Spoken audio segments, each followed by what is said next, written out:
improcedente, se julgado improcedente, o devedor responde pelas despesas do depósito. Letra C.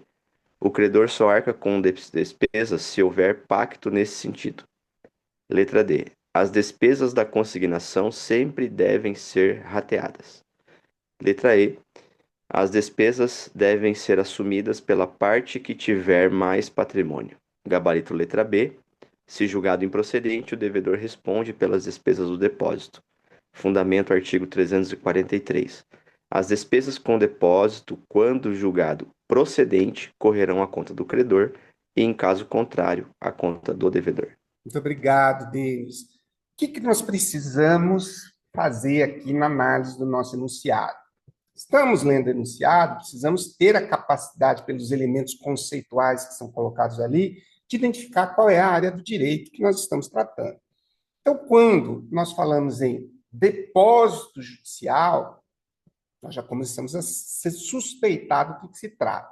Valor correspondente à dívida vencida. Falou em dívida vencida, nós estamos diante do direito obrigacional.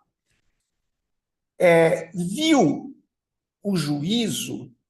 Então, dívida vencida. Então, se eu tenho um texto que está falando em depósito judicial de valor correspondente à dívida vencida, a razão mais característica aqui seria aquelas elencadas nas disposições sobre a consignação e pagamento. Houve, então, recuso ou impossibilidade do devedor. Então, o devedor teve uma pretensão resistida, vai lá no exercício de direito de ação e deposita judicialmente. Porém, a busca pela tutela jurisdicional, ela pode ter dois desdobramentos. Ela pode ter o desdobramento pela procedência ou pela improcedência. Então, se a pretensão do devedor é julgada procedente, quem paga é o credor. Agora, se a pretensão do devedor é julgada improcedente, quem paga é ele mesmo. Então, quando além de ser condenado ao pagamento das custas, porque a ação foi julgada improcedente, ele teve que arcar com as despesas bancárias relativas ao depósito. Ele, inconformado, alegou que as despesas sempre cabem ao credor.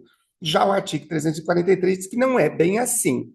As despesas cabem ao credor se a ação for julgada procedente. Né? Se for julgada improcedente, cabe ao devedor. Qual é o fundamento disso, professor? Artigo 343, as despesas com depósito, quando julgado procedente, correm à conta do credor. E, no caso contrário, à conta do devedor. Tudo bem? Próxima questão. Vamos avançando aí, já estamos na 90. Quem pode fazer a próxima leitura para a gente? Bom dia. Júlia? Em litígio envolvendo disputa sucessória, dois herdeiros reivindicavam o recebimento de verba contratual deixada por seu falecido pai. O devedor, receoso de realizar o pagamento equivocado, optou por consignar o valor judicialmente.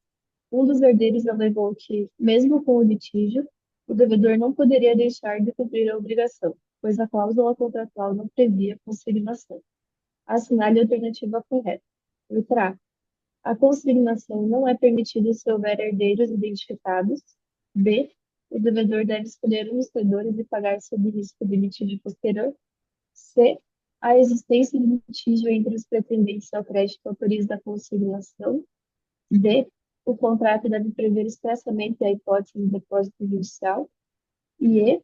O pagamento pode ser suspenso, mas não depositado. Gabarito letra C. A existência de litígio entre os pretendentes ao crédito autoriza a consignação. Fundamento legal, artigo 345, que a dívida a se vencer, tendendo litígio entre os credores que se pretendem mutuamente excluir, poderá qualquer deles requerer a consignação. Muito bem. Obrigado, tá, Ju? O enunciado, ele dá a entender, em primeiro lugar, que existe uma disputa sucessória.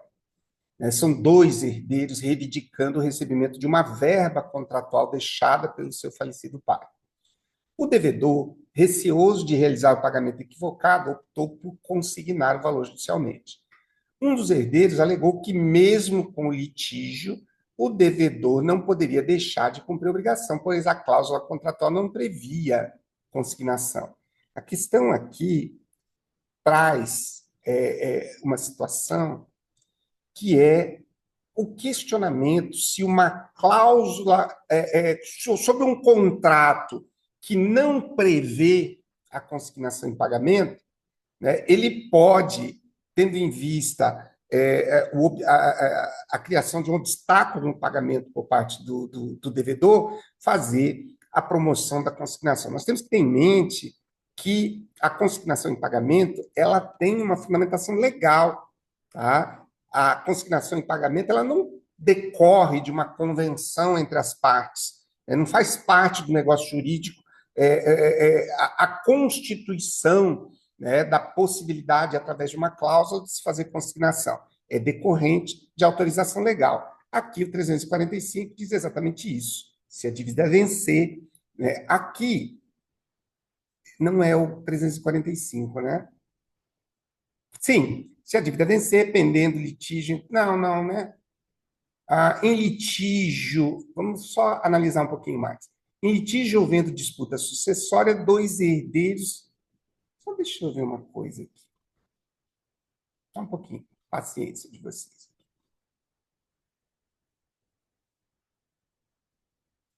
Exatamente. É o 345. Pensei que tivesse alguma alteração na redação e quis conferir. Aqui, ó.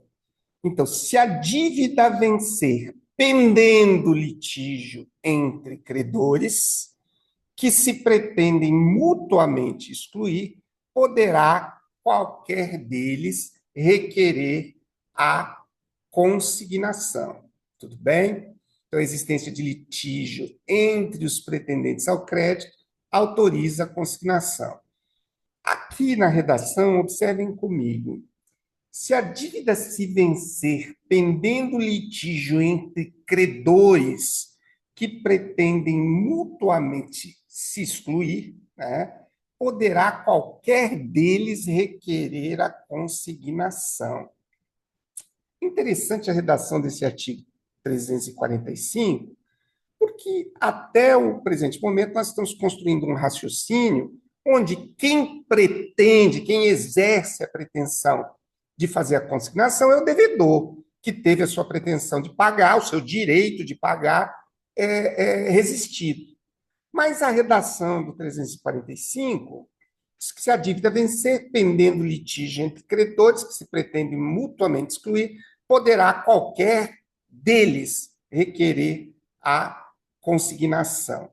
Nós fomos lá, né, e conferimos a redação do 345. Então, quer nos parecer que a redação do 345 confere aos litigantes, né, pendendo litígio entre credores que se pretendem excluir, qualquer deles requerer a consignação. Então, nós estamos falando de uma espécie de consignação aqui requerida por um dos litigantes. Interessante isso. Vamos deixar registrado para depois, né, possivelmente nos nossos estudos, a gente fazer uma verificação. Pode falar. Tem uma outra alternativa também com relação ao enunciado, que também eu acho que caberia, se o senhor me permite. Claro. No artigo 335, diz que são as hipóteses de cabimento da consignação, né? E o inciso 4 diz que se ocorrer dúvida sobre quem deva legitimamente receber o objeto do pagamento, será então cabível a consignação. Você não acha muito mais aplicável esse dispositivo que você leu do que essa fundamentação aqui? É porque no caso ali tinham dois herdeiros, né, que estavam disputando, então o devedor não sabia para qual dos dois pagar porque havia um litígio ali com relação à herança, né? Ao direito de Exatamente. herança. Não é Então, uma hipótese de consignação requerida, foi muito oportuna a sua intervenção. Aqui, ó, 335. A consignação tem lugar. Qual que é? O 4, né? Se ocorrer dúvida sobre quem deva legitimamente. Eu acho muito mais fundamentadora essa aqui do que um artigo que venha nos dizer que o credor, embora seja uma situação fática que eu estou até tendo um pouquinho de dificuldade de visualizar, né, que é a possibilidade do credor litigante fazer o requerimento da consignação, mas é exatamente isso que diz o 345. Mas, com a colaboração aqui do Denis, nós vamos estabelecer que a fundamentação no artigo 335 é muito mais consistente ou condizente com o enunciado. Então, o que houve ali? Deixa só eu desfazer. Houve aqui uma dúvida em relação ao a quem pagar. E diante dessa dúvida, a aplicabilidade é de 335. Muito bem, Denis. Nota 10. Vamos para a próxima. Temos aqui. Só um instantinho. Alguém poderia fazer a leitura da 91 para a gente? Eu posso fazer. Por favor, Rafaela. Marcos, proprietário de um imóvel hipotecado em favor de banco, recebeu proposta de venda do bem. Para viabilizar a transação, o comprador Felipe pagou diretamente ao banco o saldo devedor da hipoteca, quitando integralmente a dívida. Após o registro do imóvel, Felipe buscou garantir que os direitos do credor hipotecário fossem preservados a seu favor, com base no pagamento realizado. Assinale a alternativa correta. A. Felipe não pode exercer os direitos do banco, pois não era devedor da obrigação. B.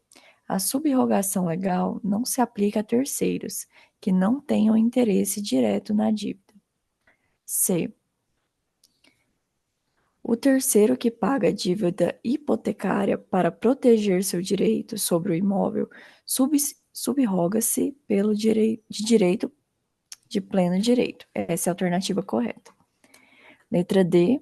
O comprador do imóvel não tem direito de subrogação, salvo se houver cláusula contratual expressa. E E. O pagamento por terceiro impede qualquer subrogação, pois a dívida se extingue. Fundamento artigo 346, inciso 2. A subrogação opera-se de pleno direito em favor de adquirente de imóvel hipotecado que paga o crédito hipotecário, bem como de terceiro que efetiva o pagamento para não ser privado de direito sobre imóvel. Bom, agora nós estamos diante de uma temática que não está entre os artigos que a gente leu, né? Voltando lá para os nossos artigos, nós paramos no artigo 345. Então, a partir da questão, vamos só verificar aqui se eu comi mosca na transposição. Ah, sim. Pedro, Aqui para frente eu vou precisar trazer os artigos do Código Civil para cá. Só um instantinho. Pode falar, quem quer falar? só vou apontar duas questões, uma referente ao rol do 335, né, que fala sobre as hipóteses de consignação. Sim. A doutrina aqui de Tartucci aponta que esse rol é apenas exemplificativo, né, e traz uma decisão de São Paulo no agravo de instrumento, apontando que caberia em caso de revisão do conteúdo do contrato e também uma hipótese em que o pagamento se torna impossível por rusgas entre as partes, né, que não conseguem se encontrar presencialmente. Então, caberia nessa hipótese também. E aí eu acho que além dessas, em outras que a jurisprudência vir a colocar, né? Então, esse é um ponto. Muito bem. Gente, são essas contribuições que vão solidificando para nós as inúmeras possibilidades que nós podemos ter em relação aos institutos que nós estamos estudando. Então, eu quero deixar vocês assim sempre muito à vontade para fazer. Ó, professor, eu vi um julgado assim, olha, tem um outro artigo, olha, o doutrinador fala isso ou fala aquilo. Muito obrigado, tá? Não, Importantíssima. Gostaria de falar mais alguma coisa? Mais alguém gostaria de falar? Oi, Maria. Bom dia.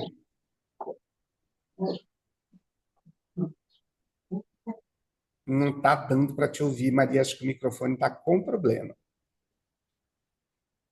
Pelo menos para mim, não sei se para os demais.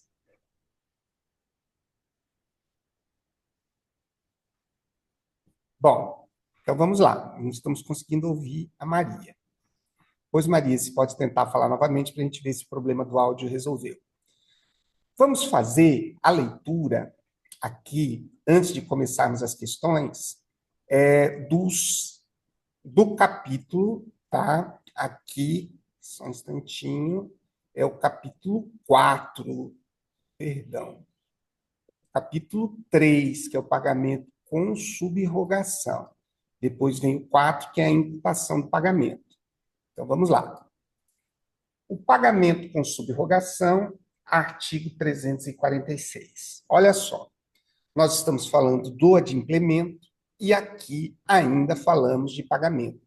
Falamos sobre o pagamento em consignação, algumas contribuições vieram aí a somar, né, com os colegas, a intervenção dos colegas, e agora nós estamos falando de uma modalidade de pagamento que é o pagamento em subrogação.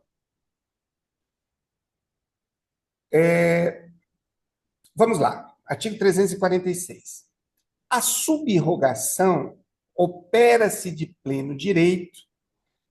Eu gostaria que vocês aqui acompanhassem o pagamento com subrogação, porque nós já estudamos um outro tema bem importante aqui, e é sempre bom nós fazermos o contraste entre os dois institutos, que é a assunção de dívida. Então, vamos verificar especificamente quais são os elementos diferenciadores do pagamento com subrogação e da assunção de dívida. Vamos ver se eles se conectam de alguma forma. Artigo 346. A subrogação opera-se de pleno direito em favor, 1. Do credor que paga a dívida do devedor comum. Por isso, eu estabeleci a relação lá com a assunção de dívida. Então, a subrogação opera-se de pleno direito em favor, 1. Do credor que paga a dívida do devedor comum. 2. Do adquirente do imóvel hipotecado que paga o credor hipotecário, bem como do terceiro que efetiva o pagamento para não ser privado de direito sobre o imóvel. 3. Do terceiro interessado que paga a dívida pela qual era ou podia ser obrigado no todo ou em parte. Artigo 347. A subrogação é convencional. 1. Quando o credor receber o pagamento de terceiro e expressamente lhe transfere todos os seus direitos. 2. Quando terceira pessoa empresta ao devedor a quantia precisa para solver a dívida, sob a condição expressa de ficar o mutuante subrogado nos direitos do credor satisfeito. 348. Na hipótese do inciso 1 do artigo antecedente, vigorará o disposto quanto à cessão do crédito. 349. A subrogação transfere ao novo credor todos os direitos, ações, privilégios e garantias do primitivo em relação à dívida contra o devedor principal e os fiadores. Artigo 350. Na subrogação legal, o subrogado não poderá exercer os direitos e as ações do credor, senão até a soma que tiver desembolsado para desobrigar o devedor. 351. O credor originário, só em parte reembolsado, terá preferência ao subrogado na cobrança da dívida restante, se os bens do devedor não chegarem para saldar inteiramente o que a um ou outro deve ser. Vamos trabalhar só com a subrogação e eu vou colocar os artigos referentes a lá no lugarzinho certo. Só um pouquinho. 252. Aqui.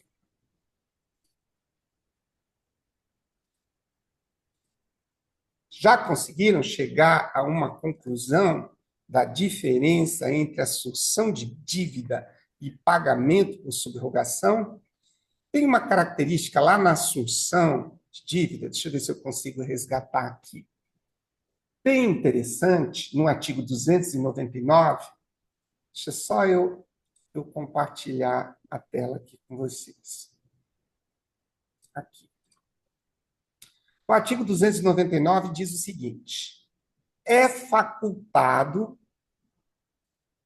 ao terceiro assumir a obrigação do devedor.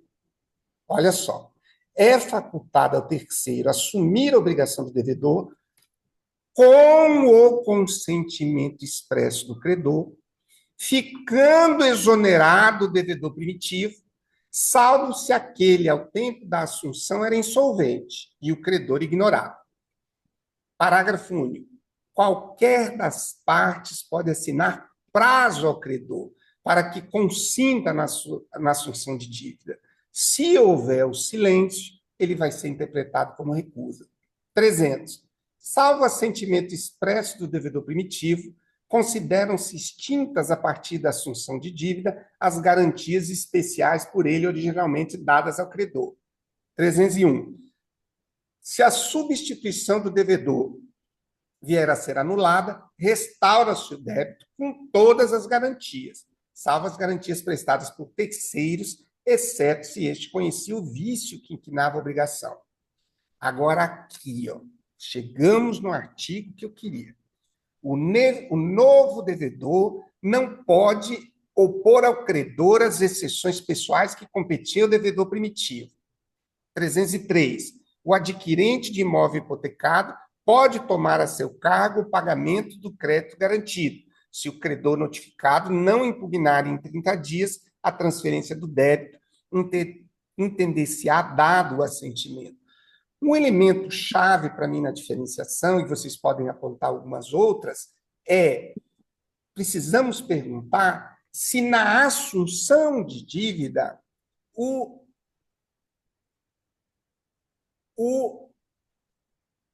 esse que faz, né, o titular, né, da assunção de dívida, que assume a dívida do devedor original, se ele se subroga. Não, né? Na assunção de dívida nem caberia, né? Porque ele está simplesmente substituindo o devedor.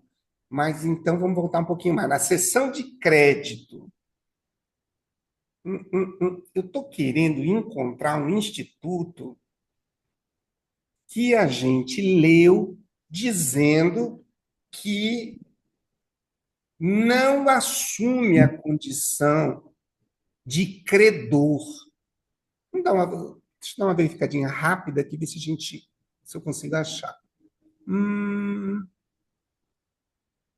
O devedor pode opor ao cessionário, cessão, salvo estipulado quando o cedente não responde, o cedente responsável.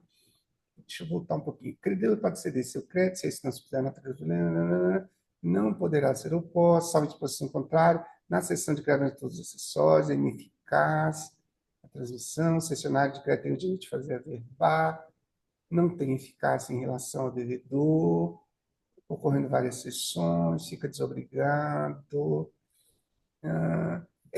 Não estou achando o que eu estava procurando aqui, tá? Mas tem uma modalidade que nós estudamos, depois eu vou procurá-la, que fala que em situações dessa natureza, ele não pode, ele não se torna credor, ele faz direito ao ressarcimento, mas ele não se torna credor. Se alguém conseguir achar esse dispositivo. Então, voltando aqui a 91, Marcos, essa aqui, precisamos de um voluntário, então, para ler. Quem tinha feito a leitura para a gente dessa aqui, poderia ler novamente? A 91? Posso ler, tá? Só um minuto. Marcos, proprietário de um imóvel hipotecado em favor de banco, recebeu proposta de venda do bem. Para viabilizar a transação, o comprador Felipe pagou diretamente ao banco o saldo devedor da hipoteca, quitando integralmente a dívida. Após o registro do imóvel, Felipe buscou garantir que os direitos do credor hipotecário fossem preservados a seu favor, com base no pagamento realizado. Assinale a alternativa correta. Letra A. Felipe não pode exercer os direitos do banco, pois não era devedor da obrigação. B. A subrogação legal não se aplica a terceiros que não tenham interesse no direito direto na dívida. Letra C, que é a correta. O terceiro que paga dívida hipotecária para proteger seu direito sobre o imóvel subroga-se de direito pleno. D. O comprador do imóvel não tem direito de subrogação, salvo se houver cláusula contratual expressa. Letra E. O pagamento por terceiro impede qualquer subrogação, pois a dívida se extingue. Fundamento, artigo 346, inciso 2. A subrogação opera-se de pleno direito em favor do adquirente do imóvel hipotecado, que paga a credor hipotecário, bem como do terceiro que efetiva o pagamento para não ser privado de direito sobre o imóvel. Muito obrigado, Rafael. Voltando ao enunciado aqui, para nós captarmos a essência da problemática apresentada, Marcos, proprietário de um imóvel hipotecado em favor do banco, recebeu proposta de venda do bem. Para viabilizar a transação, o comprador Felipe pagou diretamente ao banco o saldo devedor da hipoteca, quitando integralmente a dívida. Após o registro de imóvel, Felipe buscou garantir que os direitos do credor hipotecário fossem preservados a seu favor, com base no pagamento realizado. O terceiro que paga a dívida hipotecária para proteger o seu direito sobre o imóvel subroga-se de pleno direito. Então, aqui, o examinador está apontando que, neste caso especificamente, Felipe fez o pagamento da dívida de Marcos e está se subrogando no sentido de receber de Marcos esse valor na condição de subrogação dos direitos do credor. Esse é o elemento-chave aqui. Próxima questão. Pedro, Pode falar. o artigo que você estava comentando é o 305, não? Ai. O terceiro não interessado, que paga a dívida em seu próprio nome, tem direito a reembolsar-se do que pagar, mas não se subroga nos direitos do credor. Muito obrigado. Lê o parágrafo único também, Rafael. Parágrafo único. Se pagar antes de vencida a dívida, só terá direito ao reembolso no vencimento. Muito obrigado. Eu estava aqui com um nó na garganta por não ter encontrado. Então, o artigo 305, né, o terceiro não interessado. Então, muito obrigado, Rafaela. O terceiro não interessado. Ah, tá. Eu estou lendo aqui, mas deixa eu compartilhar a tela do artigo 305. Ó. Artigo 305, de quem deve pagar. Então, o contraste que eu sugeri que nós fizéssemos inicialmente não é em relação à assunção de dívida, mas é dentro da temática do pagamento de quem deve pagar. E o 305, oportunamente aqui relembrado pela Rafaela, diz que o terceiro não interessado, que paga a dívida em seu próprio nome, tem direito a reembolsar-se do que pagar, mas não se subroga nos direitos do credor. Então, aqui não há subrogação. Me parece que o elemento diferenciador do artigo 305 com o artigo que nós estamos trabalhando agora é justamente essa questão do terceiro não interessado. Deixa só eu compartilhar novamente. Um pouquinho, gente.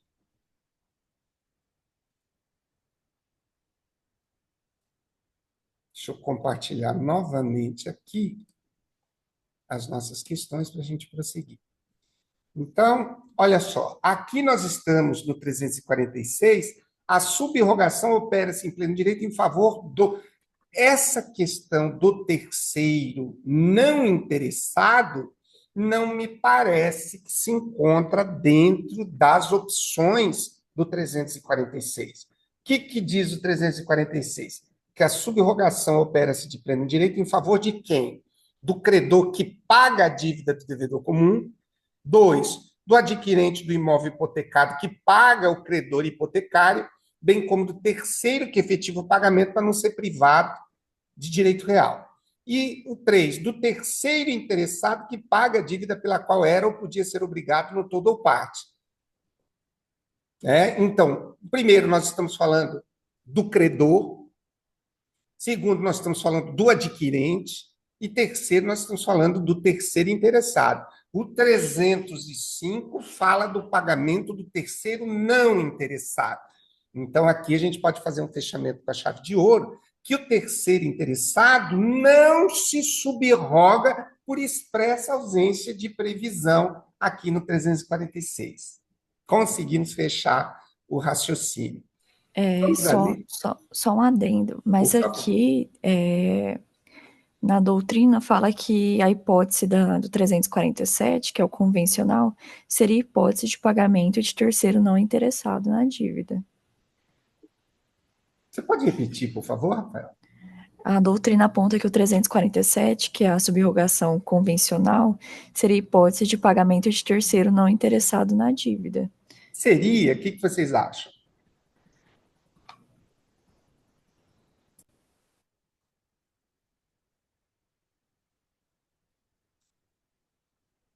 Vocês acham que o artigo... Ah, sim, do 347, né, Rafael, que você acabou de ler? Isso, 347, Exatamente. é convencional. Pois é, agora aqui, se nós estamos diante de uma... Só um instantinho, gente, deixa eu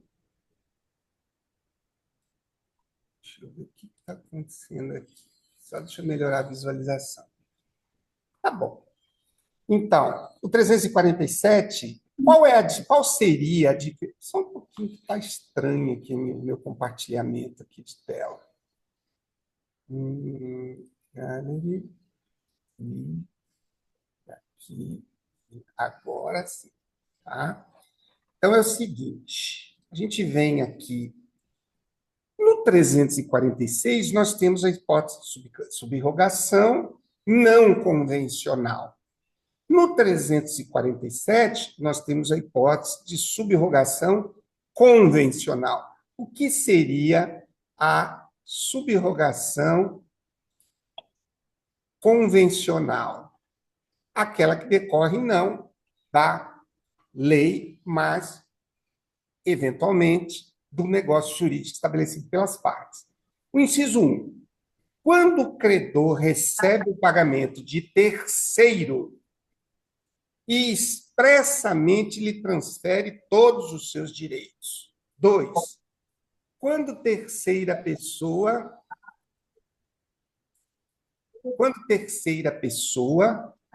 empresta ao devedor a quantia precisa para solver a dívida sob condição expressa de ficar o mutuante subrogado nos direitos do credor satisfeito.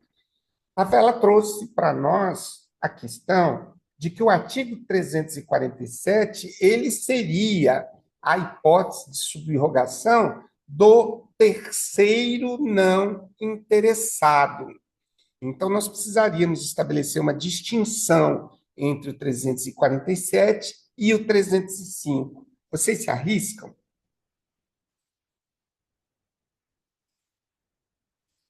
O que me parece que o inciso 1 ele coincide de maneira muito próxima com o 305. Então, quando o credor recebe o pagamento de terceiro e expressamente lhe transfere todos os seus direitos. Aqui nós não encontramos no inciso 1 a palavra interessado. Então, nós poderíamos também abranger aqui o terceiro não interessado. Aí o 347.1 e o 305 ficam bem ligados, né? Praticamente sinônimos. Se não, alguém tiver alguma interpretação diferente, Pode colaborar, mas foi muito bem observado. Vamos mais adiante. O professor, Pode falar, Jéssica. no 305, me parece que o terceiro não interessado paga a dívida, mas sem qualquer consentimento do devedor.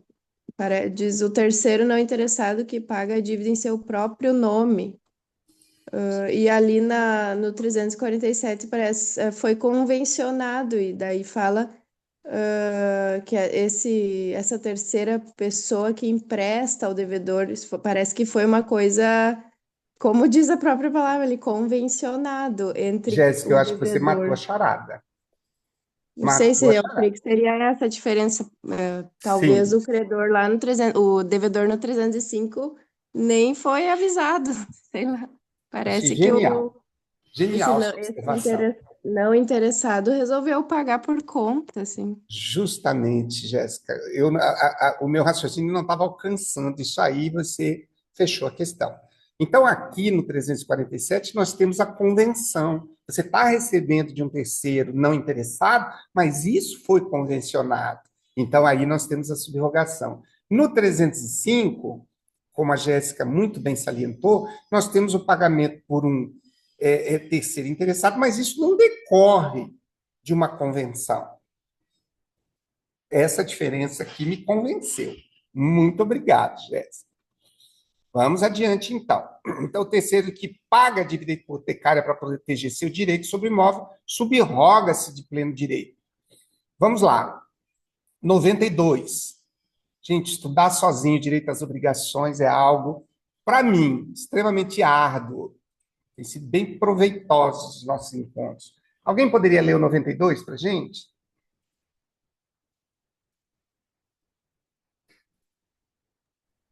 Júlia, fiadora de seu irmão em um contrato bancário, quitou integralmente a dívida após o inadimplemento dele. Em seguida, buscou reaver do devedor o valor pago, argumentando que a lei lhe conferia todos os direitos que o banco tinha sobre a obrigação, inclusive juros, garantias e eventual preferência. Assinale a alternativa correta. Letra A. A subrogação da fiadora depende de cláusula expressa no contrato de fiança. Letra B. A fiadora não se subroga automaticamente, sendo necessário consentimento do credor. Letra C. O pagamento feito por fiadora implica subrogação legal nos direitos do credor. Letra D. O fiador só se subroga em parte dos direitos do credor. Letra E. A subrogação, neste caso, exige homologação judicial. Gabarito letra C. Fundamento legal, artigo 346, inciso 3º. A subrogação opera-se de pleno direito em favor do terceiro interessado que paga a dívida pela qual era ou podia ser obrigado no todo ou em parte. Muito bem, que é justamente o caso do fiador, né? Que paga a dívida pela qual era ou podia ser obrigado. Então, alternativa C, o pagamento feito por fiadora implica subrogação legal no direito do credor. Muito bem. 93, temos um voluntário?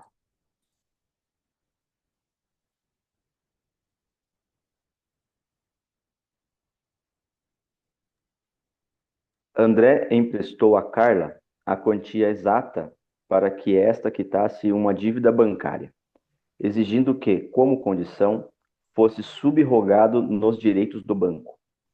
O empréstimo e o pagamento foram formalizados por contrato com cláusula expressa de subrogação. Após a quitação, Carla contestou a exigência de André de exercer as mesmas garantias que o banco possuía. Assinale a alternativa correta. Letra A.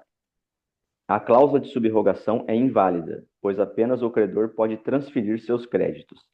B. O terceiro que empresta com cláusula expressa de subrogação pode ser subrogado nos direitos do credor. C. A subrogação só pode ocorrer em favor de quem paga diretamente a dívida. D. A cláusula de subrogação não transfere privilégios ou garantias. Letra E. A subrogação, nesse caso, dependeria de anuência do devedor original.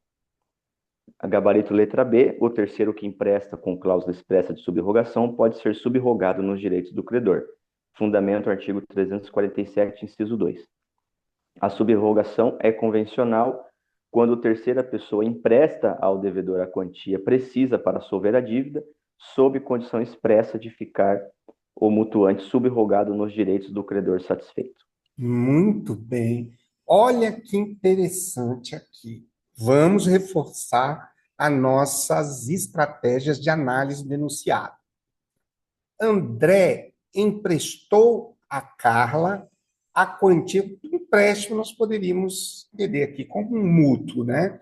A quantia exata para que, em termos de negócio jurídico, para que esta quitasse uma dívida bancária, exigindo que, como condição, ou seja, nós já temos um convencionamento aqui, fosse subrogado nos direitos do banco. O empréstimo e o pagamento foram formalizados por contrato, olha a convenção, com cláusula expressa de subrogação. Após a quitação, Carla contestou a exigência de André de exercer as mesmas garantias. Ou seja, o advogado de Carla estava argumentando o 305, né? E nós estamos aqui com a fundamentação no 347, que bate na tecla, que o terceiro que empresta, né? A subrogação é convencional quando terceira pessoa empresta ao devedor a quantia precisa para solver a dívida, sob a condição expressa de ficar o mutuante subrogado nos direitos do credor. Bem interessante que a localização topográfica aqui no artigo 347.2 não faz com que nós entendamos ou não nos autorize a entender que essa subrogação é legal. Então, a subrogação que ocorre no empréstimo para solver a dívida é uma subrogação convencional e tem que estar expressamente no contrato, né? Tem que estar subrogado. Senão, cairia no 305 e a argumentação aqui da Carla faria sentido. Então, se deu improcedente a argumentação dela justamente pelo artigo 347. Alguém poderia ler para nós a 94? Carolina quitou parcialmente uma dívida de Pedro junto ao Banco Alfa, por estar interessado na manutenção do contrato de arrendamento que dependia da adimplência. Posteriormente, buscou exercer os mesmos direitos do banco sobre as garantias do contrato, alegando subrogação legal. O banco contestou, dizendo que a dívida ainda não havia sido quitada integralmente. Assinale a alternativa correta. Letra A. Subrogação só ocorre após a quitação integral da dívida. Letra B. Pagamento parcial permite subrogação nos mesmos termos do credor original. Letra C. A subrogação se limita ao valor efetivamente desembolsado pelo subrogado. Letra D. Carolina tem direito à totalidade das garantias contratuais, independentemente do valor pago. Letra E. A subrogação parcial é nula, salvo se homologada por sentença. Gabarito é letra C. O senhor poderia subir só um pouquinho para eu ler de novo a alternativa C? Obrigada. A subrogação se limita ao valor efetivamente desembolsado pelo subrogado. Fundamento legal, artigo 350. Na subrogação legal, o subrogado não poderá exercer os direitos e as ações do credor, senão até a soma que tiver desembolsado para desobrigar o devedor. Muito obrigado, Júlia. Na análise do enunciado, nós verificamos a expressão quitou parcialmente a dívida. Uma vez que houve a quitação parcial, a subrogação também é parcial. E no valor restante, o credor original se mantém íntegro na condição de credor. Ele não compartilha, essa subrogação não vai ter influência quanto ao restante que não foi pago. Então, a subrogação ela se limita ao valor efetivamente desembolsado pelo subrogado. E o 350 confirma isso. O subrogado não pode exercer os direitos e as ações do credor, senão até a soma que tiver desembolsado para desobrigar o devedor. Muito bem, vamos para a próxima, 95. Quem pode ler para a gente?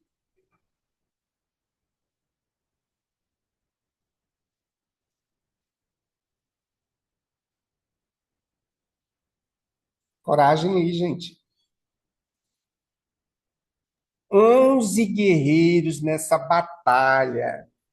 Eu acho Vamos lá. muito legal essa história Pois da não. gente estar fazendo aquilo que os nossos concorrentes podem estar fazendo também.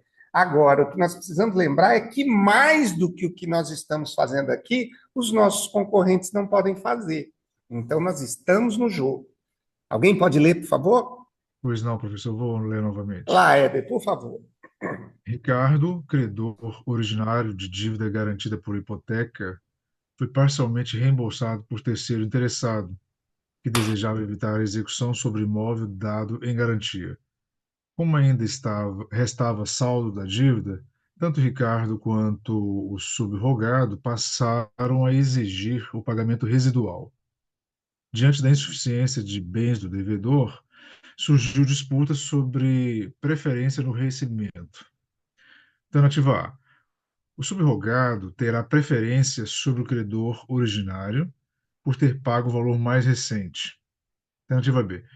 O pagamento parcial não autoriza qualquer subrogação. Alternativa C. O credor originário terá preferência ao subrogado na cobrança do saldo da dívida. Alternativa D. Ambos devem receber proporcionalmente ao que cada um desembolsou. Alternativa E. O devedor pode escolher a quem pagar primeiro. Gabarito letra C, Fundamento Legal 351. O credor originário, só em parte reembolsado, terá preferência ao subrogado na cobrança da dívida restante.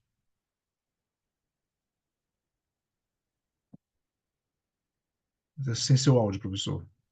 Vamos ver. Voltou? Voltou, né? Vamos. 1, 2, 1, 2, 3. Opa, parece que não, né? Voltou, voltou. Voltou? Não está aparecendo aqui para mim. Me digam se estiver em silêncio, tá? Por favor, aqui.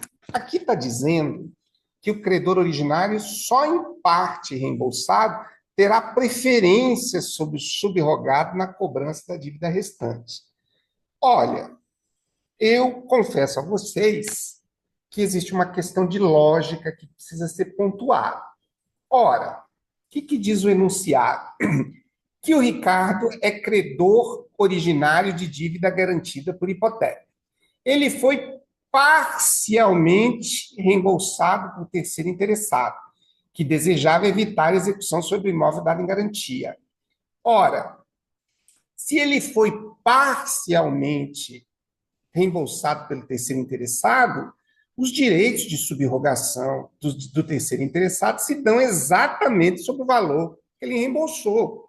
Não haveria lógica, e se eu estiver errado, vocês me corrijam, que houvesse por parte desse terceiro qualquer tipo de interesse, né, na subrogação do restante da dívida, porque ele não reembolsou o restante. A redação diz que o credor originário terá preferência, dando a entender que, se ele não exercitar esse direito de preferência, o credor, ou o terceiro interessado que reembolsou parcialmente, poderia pleitear o saldo restante. Eu não vejo lógica nessa afirmação. Então, o credor originário, só em parte reembolsado, terá preferência ao subrogado na cobrança da dívida restante. Eu achei um tanto quanto redundante, talvez estudando um pouco mais, eu consiga entender efetivamente o que seria esse direito de preferência em relação às limitações do terceiro subrogado ali na dívida, que tem direito tão somente à subrogação da parte que pagou e não da que não pagou. Fica o questionamento. Eu preciso de um voluntário, porque a voz já está falhando, para fazer a leitura aqui do 352. Pois não, professor, eu posso Desculpa, ler. desse capítulo. Por favor, Éder, da imputação do pagamento. Da imputação do pagamento. Artigo 352.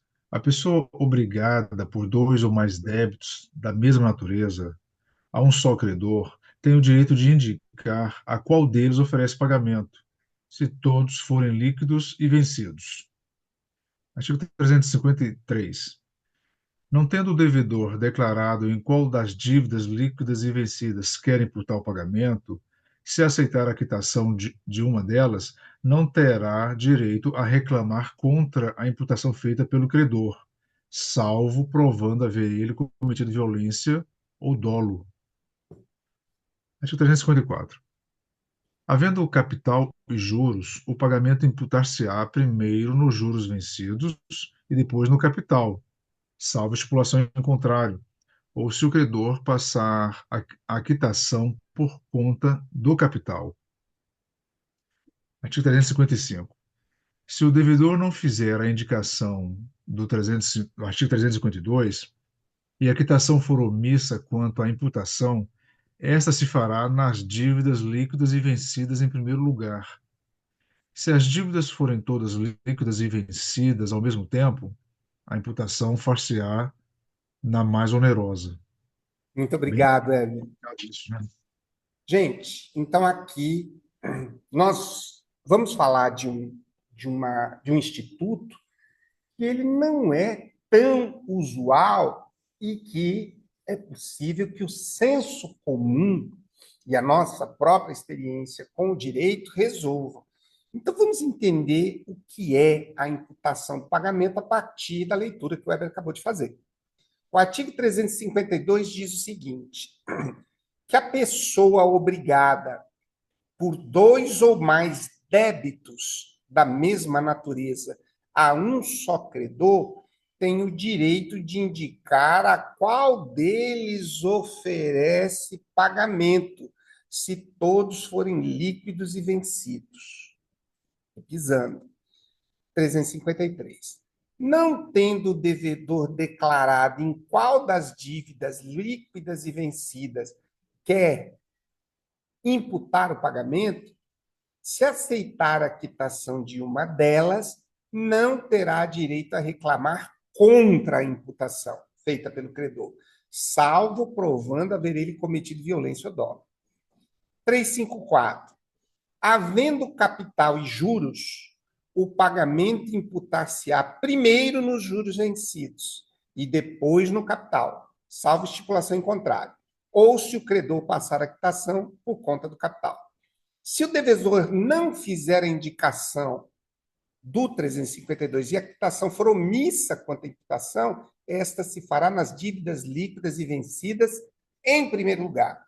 Se as dívidas forem todas líquidas e vencidas ao mesmo tempo, a imputação far-se-á na mais onerosa.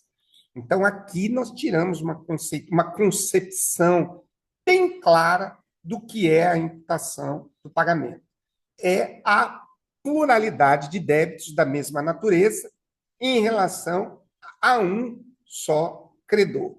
Nesse caso, o devedor tem o direito de indicar a qual deles oferece o pagamento, se todos forem líquidos e vencidos.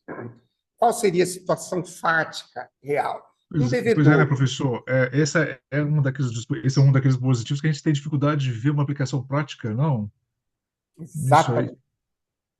Pois Por isso que nós é. precisamos insistir e fazer exercício.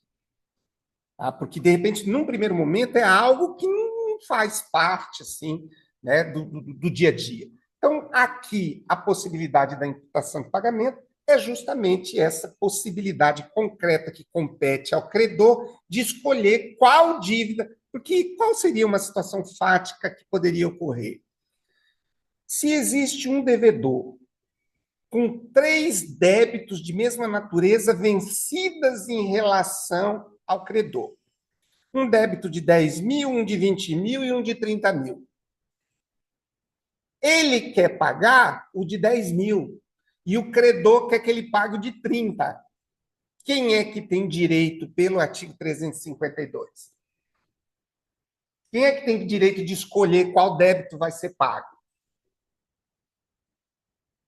Pelo 352. É o credor que diz que quer que seja paga a mais onerosa, ou é o devedor que pode indicar qual é o débito que ele quer oferecer pagamento? Então, pelo 352, nós temos o direito, a pessoa obrigada tem o direito de indicar qual delas oferece o pagamento. E se o devedor não declarar qual das dívidas líquidas e vencidas quer imputar o pagamento?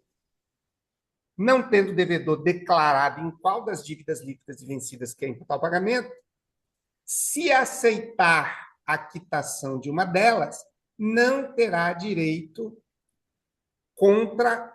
É isso aí? Não tendo o devedor declarado em qual das dívidas líquidas e vencidas quer imputar o pagamento, se aceitar a quitação de uma delas, não terá direito a reclamar contra a imputação feita pelo credor, salvo provando haver ele cometido violência ou grave ameaça.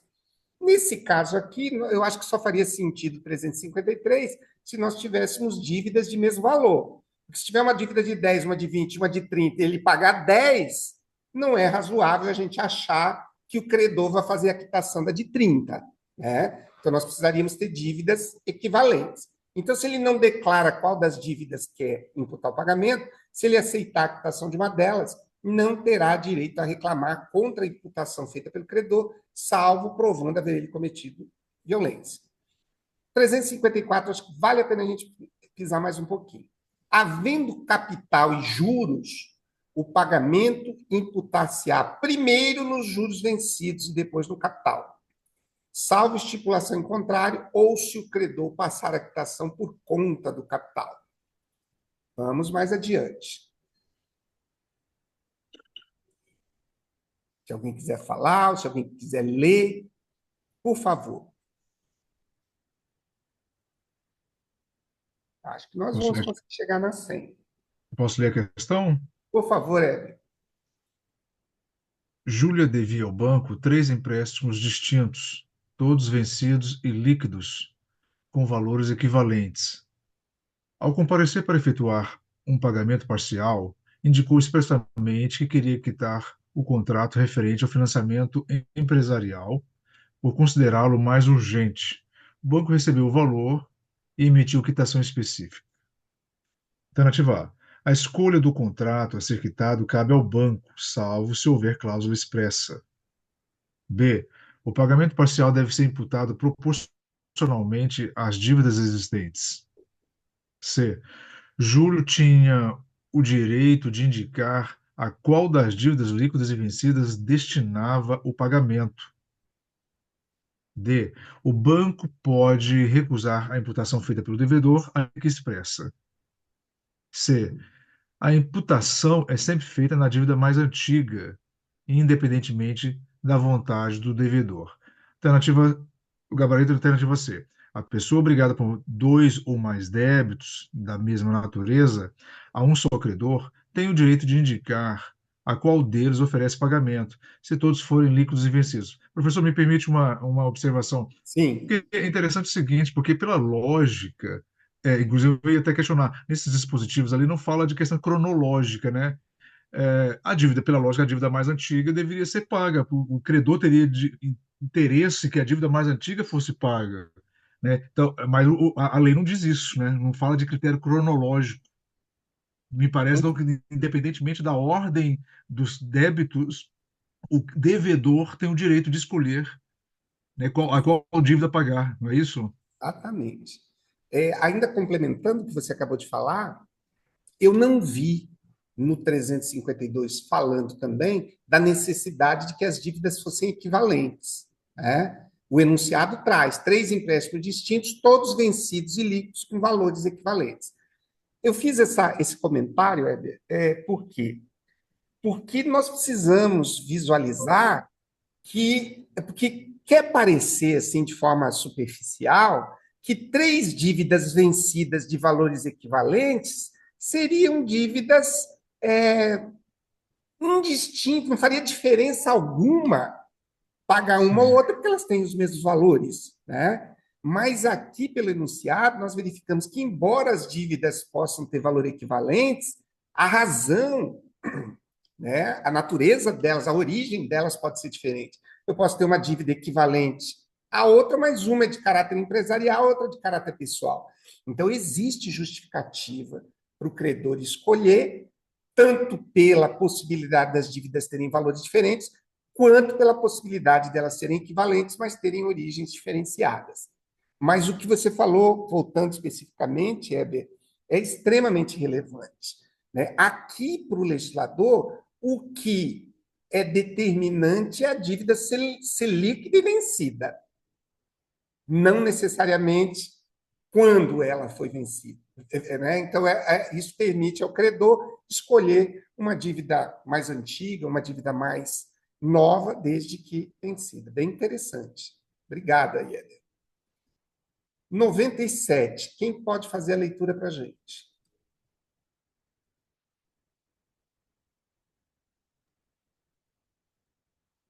Fernanda devia 2 dívidas vencidas à empresa Fornibens. Ao efetuar um pagamento sem declarar a qual débito se destinava, a empresa emitiu o recibo indicando quitação da dívida contratual de valor menor. Posteriormente, Fernanda contestou judicialmente a imputação, alegando que pretendia saldar o débito mais oneroso. Assinale a alternativa correta. Letra A. A falta de declaração do devedor obriga o credor a imputar na dívida mais onerosa. B. O credor pode imputar o pagamento em qualquer dívida, salvo manifestação contrária do devedor. C. Fernanda só poderá anular a imputação se provar ter havido dolo ou coação. D. A ausência de manifestação do devedor gera nulidade da imputação feita pelo credor. E. O pagamento deve ser imputado proporcionalmente conforme equidade judicial. Gabarito letra C. Fernanda só poderá anular a imputação se provar ter havido dolo ou coação. Fundamento legal, artigo 353. Se aceitar a quitação de uma delas, não terá direito de reclamar contra a imputação feita pelo credor, salvo provando haver ele cometido violência ou dolo. Pois é, a leitura do que vem um pouquinho antes, no 353, é bem importante. Né? Não tendo declarado o devedor em qual das dívidas líquidas e vencidas quer imputar o pagamento, se aceitar a quitação de uma delas, não terá direito a reclamar contra a imputação feita pelo credor. O que nós vamos precisar verificar no enunciado é se isso aqui ficou claro, se em algum momento ela aceitou essa quitação. Né? Então, o que diz ali? Fernanda devia 2 dívidas vencidas à empresa Fornibens. Ao efetuar um pagamento sem declarar a qual débito se destinava, a empresa emitiu o recibo indicando quitação de dívida contratual de menor valor. Não me pareceu no enunciado que ela tenha, muito pelo contrário. Né? O que está dizendo aqui é que ela contestou. Então, se a gente volta na leitura do 353, diz ali, não tendo o devedor declarado, ela não declarou, em qual das dívidas líquidas e vencidas quer imputar o pagamento, se ela aceitar a quitação de uma, não terá direito a reclamar contra a imputação feita pelo credor, salvo quando provar, né, ter cometido com violência ou dolo. Eu entendo aqui que precisaria ter ficado mais claro no enunciado que ela aceitou a quitação, porque o enunciado, da forma como está formulado, está dizendo justamente o contrário. A empresa fez a quitação de uma delas e ela se insurgiu contra, né? Fernanda devia 2 dívidas. Ao efetuar um pagamento sem declarar qual débito se destinava, a empresa emitiu recibo indicando quitação na dívida contratual de menor valor. Tem uma outra questão de formulação aqui que eu acho um pouco complicada, de lógica, é que não faz sentido. Quando ela fez o pagamento, ela fez um pagamento líquido e certo. Se existia uma dívida maior e uma dívida menor, e por ela não ter dito qual das duas seria feita a imputação, não é de se imaginar que ela tenha pago o valor maior e a empresa tenha quitado a dívida menor. também não é de se imaginar que ela tenha depositado o valor correspondente à dívida menor e a empresa tenha feito a quitação da dívida maior. Então, me parece que, em termos de formulação, nós precisaríamos daqui, sabe, de um pouco mais de rumo no tocante ao valor das dívidas, né? Ao valor das dívidas. E, num segundo momento, mais expressamente, o fato de que ela precisaria ter consentido com o pagamento. Então, vamos deixar isso bem claro. Aqui diz que Fernanda só poderá anular a imputação se provar ter havido dolo ou coação, na hipótese de ela ter consentido com o pagamento. Agora, se ela não consentiu com o pagamento, então não é possível, né, que o credor faça a imputação. Tudo bem? Vocês concordam? Vamos para... Ficou um pouquinho ali, foi emitido o recibo, mas não diz que ela recebe, que foi entregue a ela o recibo, né? Se ela tivesse, sim, faz sentido. né? Se vamos supor, tivesse emitido o recibo e ela tivesse recebido, tivesse sido entregue a ela, então ela também não teria rejeitado, né? Se uma vez que ela aceitou o recibo, configuraria ali uma concordância, né, na quitação. Olha, achei bem legal você ter levantado essa hipótese. Se isso aqui for uma questão da FGV e a gente recorrer dizendo que em lugar nenhum está dizendo que ela assentiu com a imputação feita pelo credor, você sabe qual seria a resposta da FGV? Procedência ou improcedência do nosso recurso? Provavelmente improcedência. Infelizmente, a gente sabe que o índice de procedência dos recursos na FGV é muito pequeno. E sabemos que a justiça, com todo o respeito às nossas instituições, né, gosta de se manifestar em ações que tenham por objeto o questionamento do mérito de questões em bancas de concurso, com um lacônico: a justiça não se imiscui no mérito das questões de concurso, competindo à banca, ou seja, a gente se lasca, né? Então, nós temos que estar bem atentos a esse tipo de redação. E eu achei interessante que aqui foi levantada uma situação que poderia dar a entender... Opa, mais para frente, né? Não, aqui mesmo. Não, onde é que está a nossa... É aqui, né? Ó, diz que a empresa emitiu recibo, tá? A empresa, eu tinha passado batido na história da empresa ter emitido recibo. A empresa emitiu o recibo, ficou claro, né, que ela emitiu o recibo, mas não ficou claro que a Fernanda assentiu, tá? Mas foi muito bem observado aí que essa emissão de recibo aí, o que nós talvez pudesse nos salvar aqui seriam as alternativas, né?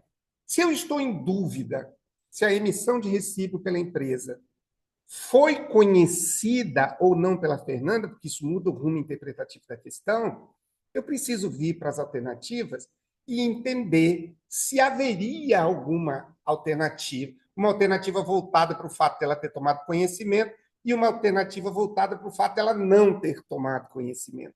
A alternativa C, que a banca estabeleceu como certa, está afirmando que ela tomou conhecimento.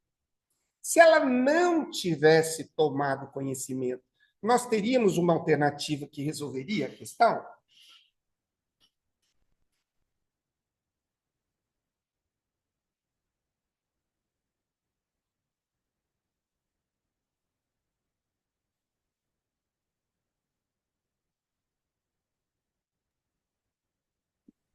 Talvez seria a questão de imputar na dívida mais onerosa, a letra A. Olha só. Se ela não tiver... Porque aqui a questão que está em jogo é a imputação. A quem compete a imputação? Quem deve imputar o pagamento aqui é o credor ou é o devedor? O devedor é a Fernanda. A banca está dizendo que quem imputou foi a empresa. O gabarito está dizendo que a Fernanda tomou conhecimento. Se ela tomou conhecimento, a imputação é feita pelo credor. Agora, se ela não tomou conhecimento, a imputação é feita por ela. Se a imputação é feita por ela, qual alternativa respaldaria a resposta?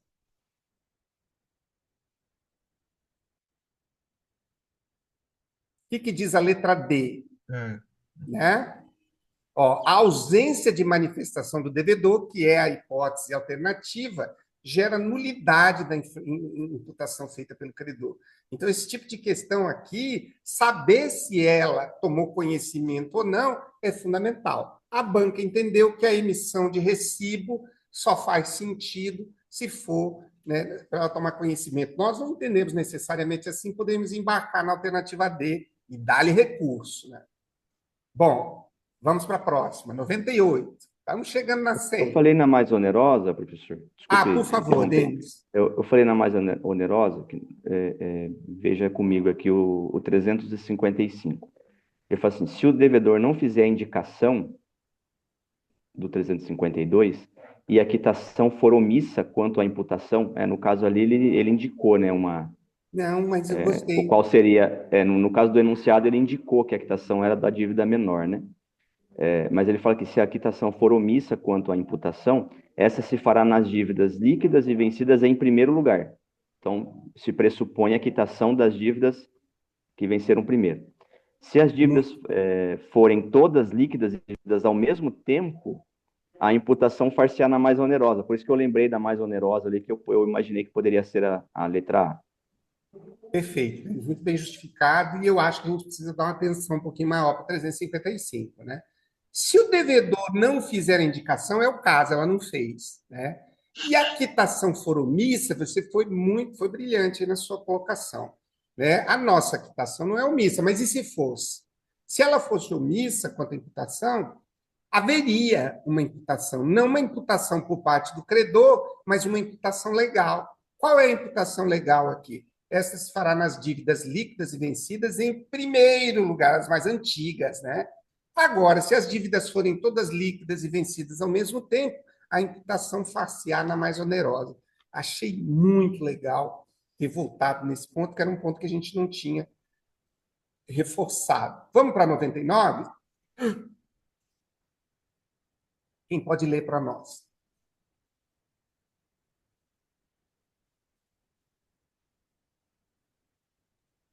Natália possuía 3 dívidas líquidas e vencidas junto à corretora Finas.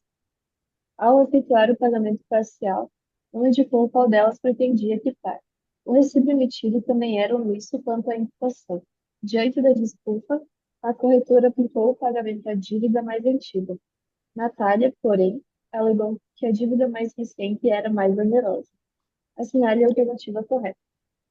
Letra A. A ausência de declaração e de quitação específica impõe imputação à dívida mais onerosa. Letra B. A imputação deve seguir a ordem cronológica de vencimento. Letra C. O pagamento será imputado ao débito mais antigo, ainda que mais leve. Letra D. Cabe ao juiz determinar o destino do pagamento, se não houver acordo. Letra E. A imputação deve ser feita sempre na dívida de menor valor, por equidade. Gabarito letra A. A ausência de declaração e de quitação específica impõe imputação à dívida mais onerosa. Fundamento legal, artigo 355. E a quitação for omissa quanto à imputação, esta se fará nas dívidas líquidas e vencidas em primeiro lugar. Se forem todas vencidas ao mesmo tempo, a imputação far-se-á na mais onerosa. Vocês concordaram com o gabarito ou vão recorrer?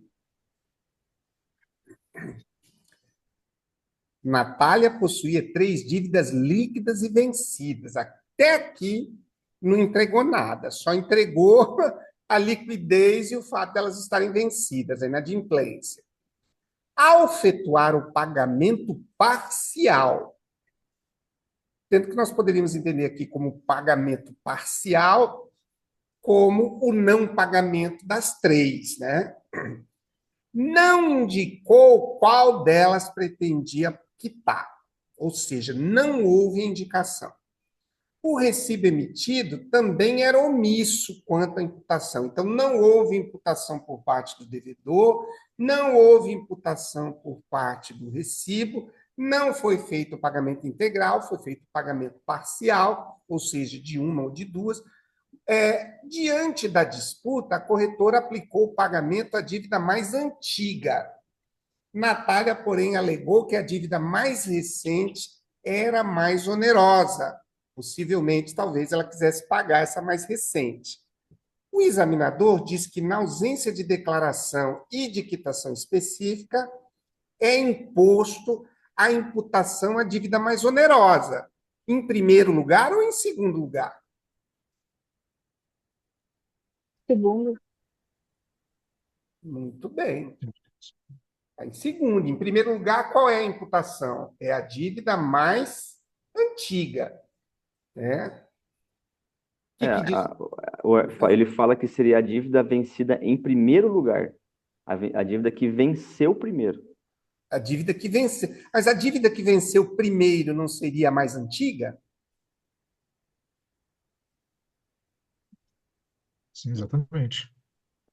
Né? Olha só, o recibo emitido, toda a configuração, ela tem 3 dívidas líquidas e vencidas, estamos falando de imputação ao pagamento, ela não pagou totalmente, ela não indicou que pretendia pagar, o recibo emitido também foi omisso. Quando o recibo é omisso e o devedor não imputa, qual é a regra? Porque quando a gente diz quando o recibo é omisso, significa que o credor não imputou. O devedor, nós sabemos que não imputou. Aí tem uma solução aqui no 355. Qual é? E a quitação for omissa quanto à imputação, esta se fará nas líquidas e vencidas em primeiro lugar. Se forem todas vencidas ao mesmo tempo, eu não vou poder identificar que venceu primeiro. Nesse caso, quando elas vencerem ao mesmo tempo, faz-se a mais onerosa. Aqui, no enunciado, fala-se em 3 dívidas líquidas e vencidas, mas não diz que elas foram vencidas ao mesmo tempo. Essa hipótese da alternativa A só se aplica se as dívidas venceram ao mesmo tempo. Se as dívidas, embora vencidas, têm uma cronologia diferenciada, qual é a solução?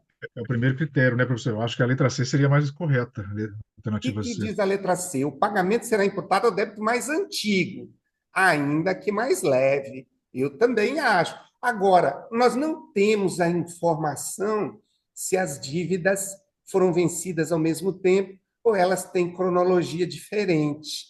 E aí a Mas gente... o enunciado diz, né? Diante da disputa, a corretora aplicou o pagamento à dívida mais antiga. Então, o enunciado diz Ah, que tem sim. Então tem a mais antiga. uma cronologia diferente. Então, é o Exatamente. E primeiro tendo critério. cronologia, tem razão, Éder. Tendo cronologia é a mais onerosa. Então, isso aí, para nós aqui, é uma chave de resolução de questão perfeita. Não tem imputação do devedor, não tem imputação do credor. Tem no enunciado a menção de que existe dívida mais antiga, ou seja, tem uma cronologia. Havendo cronologia, primeiro a dívida maior. Não Não, não, não, havendo. não. Não, acho que não, professor. Não? A venda cronologia é a que se vencer em primeiro lugar, independente do tamanho. É o que diz o Isso. 355. Exatamente. Havendo cronologia, nós podemos identificar que venceu em primeiro lugar, prevalece. Muito bem. Isso. Não havendo cronologia, não tem como identificar que venceu em primeiro lugar, nós vamos ficar com a mais onerosa. Então, a mais onerosa não pode ser a primeira opção nunca. Né? Então, aqui, nós, como existe cronologia, seria a letra C a correta. Eu acho que Vocês sim. concordam? Vocês Eu acho que sim. concordam? Tá bom. Perfeito. Eu também acho. E o mais interessante é a gente ter desenvolvido a capacidade de identificar essa diferenciação, que eu concordo plenamente. Deixa eu só aqui. E aqui nós vamos passar para a letra C. Vamos para 100! Que coisa boa! Gente, eu não sei para vocês, mas essa história de estar estudando 4 horas líquidas por dia e resolvendo esse mundaréu de questão está me deixando atrevido. Vamos lá, alguém pode ler a questão de número 100? Vamos lá, vamos ler a última, então. Bruno devia 3 contratos vencidos à empresa de consultoria Jurisdata. Um de coach jurídico, outro de assessoria fiscal e o terceiro de elaboração de recurso administrativo. Sem especificar a qual contrato destinava o pagamento parcial realizado, a empresa o imputou à dívida de consultoria fiscal, que era a mais onerosa. Bruno questionou, alegando que não foi essa a obrigação originalmente visada. Alternativa A. O credor deve imputar o pagamento sempre à dívida menos custosa. B. Se as dívidas são líquidas, vencidas e de igual data, a imputação é feita na mais onerosa. C. O devedor pode exigir que o pagamento seja repartido entre todas as dívidas. D. A imputação feita pelo credor é inválida sem concordância expressa do devedor. E. O pagamento parcial deve ser aplicado à dívida com menor risco contratual. Gabarito alternativa B, parte 355, parte final. Se as dívidas forem todas líquidas e vencidas ao mesmo tempo, a imputação far-se-á na mais onerosa. Exatamente, foi o que a gente insistiu na questão anterior. Se não houver imputação do credor nem do devedor, e as dívidas forem vencidas todas ao mesmo tempo, imputa-se a mais onerosa. Se houver a cronologia, a primeira, ainda que mais leve. Isso. Bom, muito legal. Como nós temos mais alguns minutinhos ainda para 9h30, a gente pode, então, ultrapassar a meta, né? Alguém pode ler para nós o caput da 101? Posso ler, professor? Por favor, Denis. Antônio devia R$ 20.000 a seu antigo sócio Rodrigo, valor referente à rescisão de sociedade empresarial. Diante da dificuldade de pagar em dinheiro, Antônio ofereceu um veículo de valor equivalente, que foi aceito por Rodrigo como forma de extinção da obrigação. Posteriormente, Rodrigo alegou que não desejava mais manter o automóvel e exigiu o valor em dinheiro. Assinale a alternativa correta. A entrega do bem substitui a obrigação original por força da lei, independentemente da vontade do credor. A substituição da prestação original depende de consentimento do devedor. Letra C. A dação em pagamento só produz efeitos se pactuada por escritura pública. Letra D. O credor pode desistir do bem recebido a qualquer tempo, salvo oposição do devedor. Letra E. A dação em pagamento exige o consentimento do credor, pois se trata de prestação diversa.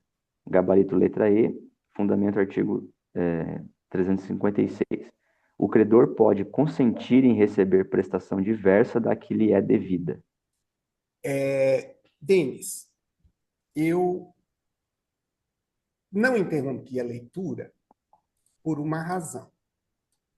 Acho que é de outro tema já, né, professor? Exatamente, mas eu não interrompi a leitura por uma razão específica. Sempre que vocês ouvirem isso, vocês vão lembrar do colega concurseiro Pedro Rocha e do professor Pedro Rocha.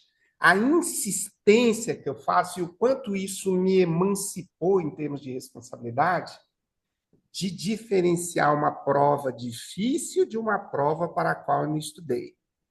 E uma coisa, em termos de autoconhecimento, com base, assim, com a finalidade de identificarmos a nossa capacidade de estudar, olha que interessante como nós estávamos numa fluidez de raciocínio em cima de assuntos que a gente sabia e o constrangimento que a gente vai sentindo quando vão se colocando questões que a gente não sabe nem de onde foram tiradas. Então, quando nós objetivamos no estudo não só o aspecto qualitativo, e isso foi talvez uma das coisas mais difíceis que eu tive que assimilar, que nós não podemos entrar num preciosismo qualitativo de querermos ser PhDs em todos os assuntos que nós estamos estudando, porque não é esse o nível de exigência dos concursos. Os concursos, eles querem que você tenha conhecimento, tá? E o conhecimento exigido pelos concursos não é muito diferente desse conhecimento que a gente está treinando aqui. Embora nem sempre isso se aplique à FGV. Mas na FGV, vamos pegar aquelas questões. Hoje eu recebi de uma colega, depois eu vou pedir autorização dela para postar no grupo, o mapeamento dos temas das questões da FGV do Espírito Santo. Então, quando a gente vai dar uma olhadinha nesse mapeamento, eu adoro o mapeamento, porque eu acho sempre muito importante a gente ter uma visão panorâmica, geográfica. Então, a gente vai lá olhar e vai observar que a esmagadora maioria daqueles temas são temas que a gente nunca estudou, salvo honrosas exceções. Né? Então, o que nós precisamos fazer? Nós precisamos diminuir a distância da nossa ignorância a respeito de temas que são cobrados, né? E aproximar mais. Tem uma frase que diz: quanto mais aquilo que a gente fala e faz se aproximam, né, mais resultados a gente vai ter em termos de realidade. Então, quanto mais nós nos aproximarmos da execução honesta do cronograma do edital, mais próximo a gente está da aprovação. Não tem mágica nisso. Eu não conheço, né, uma pessoa que faz um estudo consistente nesse nível que nós estamos fazendo aqui e vai para um concurso e se arrebenta. Tá? Por quê? Porque aqueles temas ali são... Uma outra coisa importante, eu não sei se vocês já observaram, eu acredito que nós não tenhamos aqui no nosso grupo, ou pelo menos eu desconheço, um candidato que zerou a prova. Eu fui fazer uma prova no concurso de cartório e tirei 0. Não tem, né? O cara acerta 10%, eu também não conheço 10%, e também não conheço 20%. Agora, 30% eu já conheço. 40% eu já conheço vários. E existe a galera que está sempre entre 50 e 60 acertos. Eu sou um deles. Estou sempre entre 50 e 60. Já cheguei em 76, já na prova de Alagoas, já acertei 76. Ou seja, já acertei 65 na prova do Paraná, acertei. Mas vocês percebem que não há uma regularidade nesse acerto? Eu acho que não há uma regularidade em termos.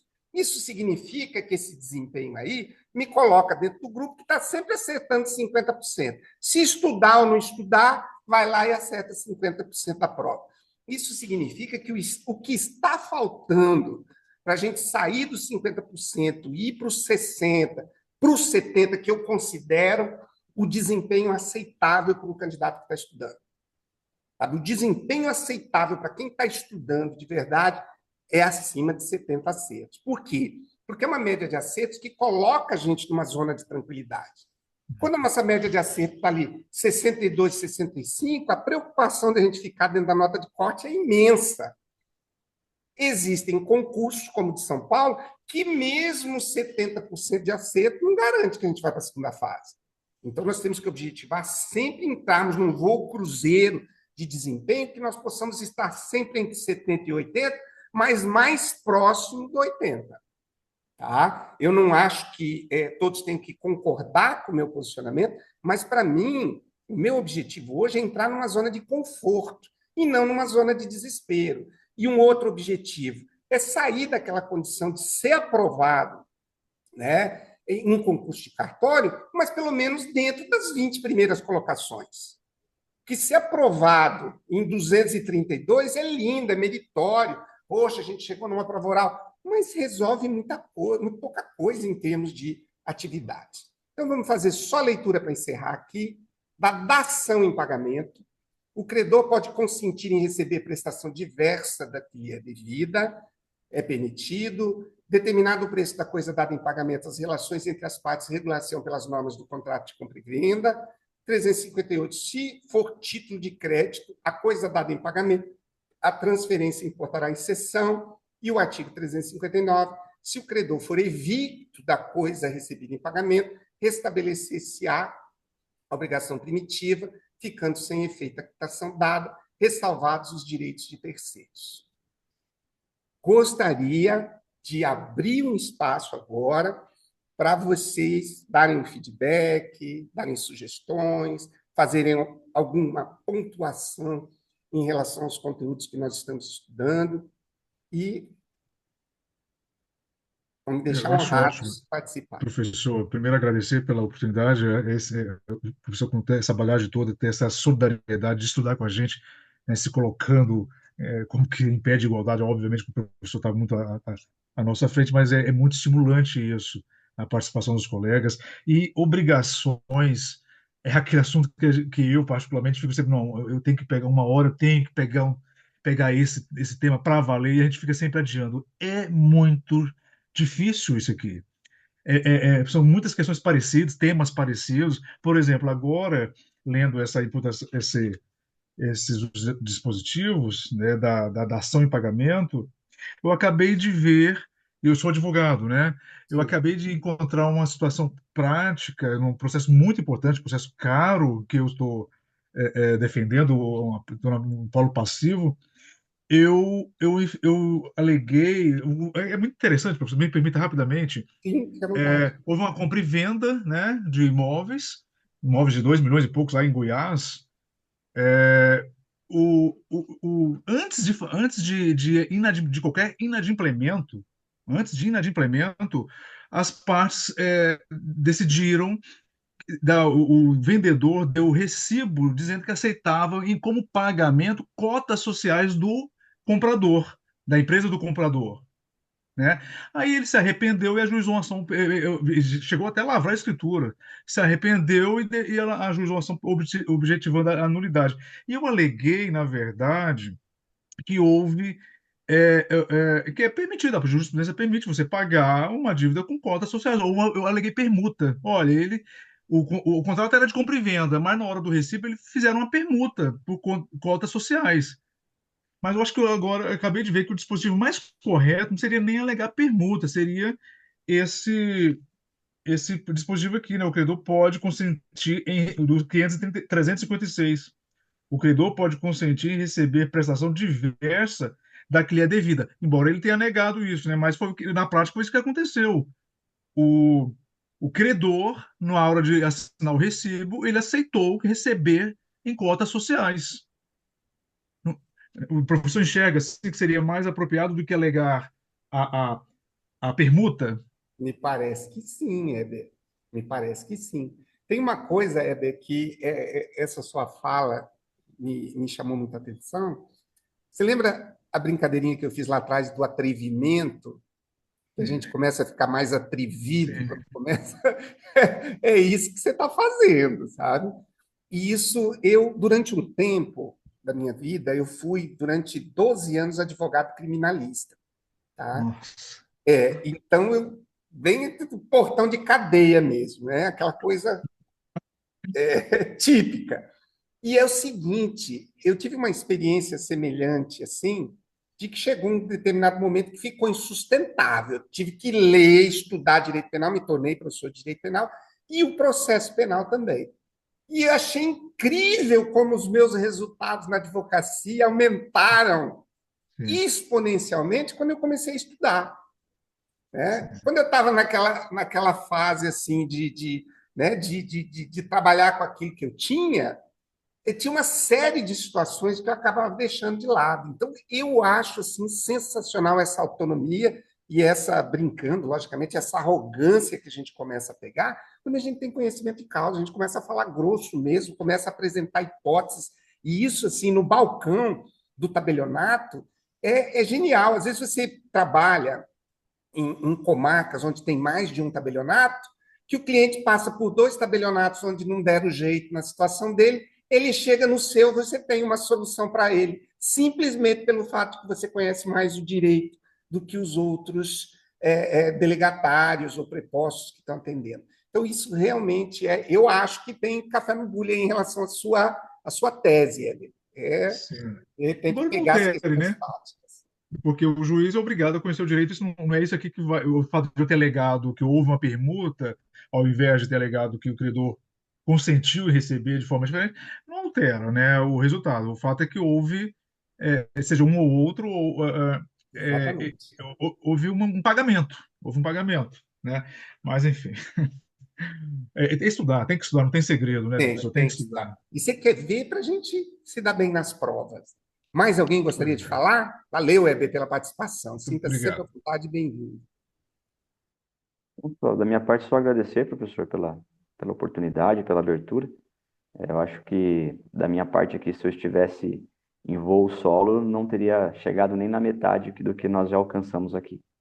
Só Verdade. satisfação Denis, mesmo de estar fazendo parte do grupo, tá? satisfação também, tá? A tendência é que o nosso grupo, eu costumo dizer assim que é muito difícil a gente arranjar parceiros de estudo, por duas razões. Uma, porque a maioria não gosta de estudar, é o que justifica em concursos aí com 4.000 candidatos, só 100 ou menos de 50 conseguem alguma coisa realmente de valor.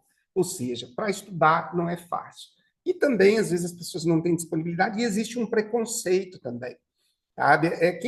Algumas pessoas trazem, eu acho que eu já passei por isso, experiências de estudo em grupo que não são legais.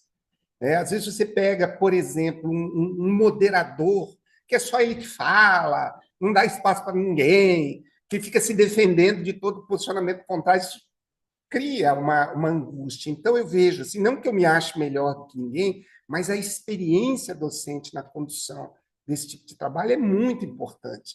Né? Então, o moderador ele tem que coordenar a cordialidade, mas tem que ter um direcionamento, ele tem que saber para onde está indo.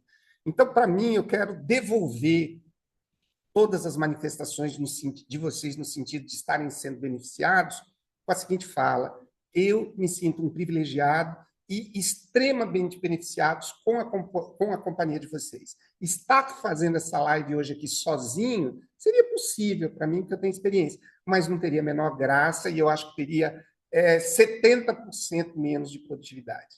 Então, eu fiz uma provocação lá no grupo. Denis, você é registrador civil também ou não? Só tabelião? Também, Também. civil e notas. Eu fiz uma questão desafio com base numa situação prática que aconteceu aqui na minha comarca. Rapidamente, também gostaria de dizer assim, gente, sempre que deu o horário, vocês estão absolutamente autorizados a sair sem ter que dar qualquer tipo de satisfação. Mas a tendência é que nós prolonguemos um pouquinho, nem sempre, tá? E que fique quem está podendo, tá? Então não se sintam constrangidos a terem que ficar aguardando o término de um evento que não chega. Então é o seguinte, a situação que surgiu, eu não vi ninguém encarar esse desafio lá. Um casal vivendo em união estável, ele peruano, ela brasileira, os dois residindo no Peru, vêm passear no Brasil. Chegam à cidade de Manaus, fazem o que tem que fazer por lá e compram um bilhete de barco de Manaus até Belém. Daí seus quase 3.000 quilômetros. Não, talvez nem isso, uns 2.500. Tudo bem, o barco vem bonitinho. Num determinado trecho da viagem, quando a embarcação está passando por um município ribeirinho, o cidadão sofre um infarto no miocárdio. Ele é retirado da embarcação junto com a esposa, junto com a bagagem, é levado para o hospital local. Ele, após 3 dias de atendimentos paliativos e de uma tentativa de levá-lo para um centro maior, ele vem a óbito. Aí, 3 ponderações são feitas ali. A primeira é que depois que ele veio a óbito, a companheira decide levá-lo para ser sepultado em Manaus. Primeira pergunta: qual é o registrador civil, qual é o registro civil competente para lavrar o óbito? A gente sabe. Segundo, o traslado desse corpo, né, dessa cidade intermediária até Manaus, depende de um registro prévio. E a terceira, e essa que eu acho que é a da mais encrenca. Nós temos uma disposição aqui no Código de Normas do Estado do Pará dizendo que nós não podemos lançar a condição de união estável no assento de óbito se essa união estável não for formalizada. Nós temos que indicar, inclusive, o cartório onde ela foi formalizada.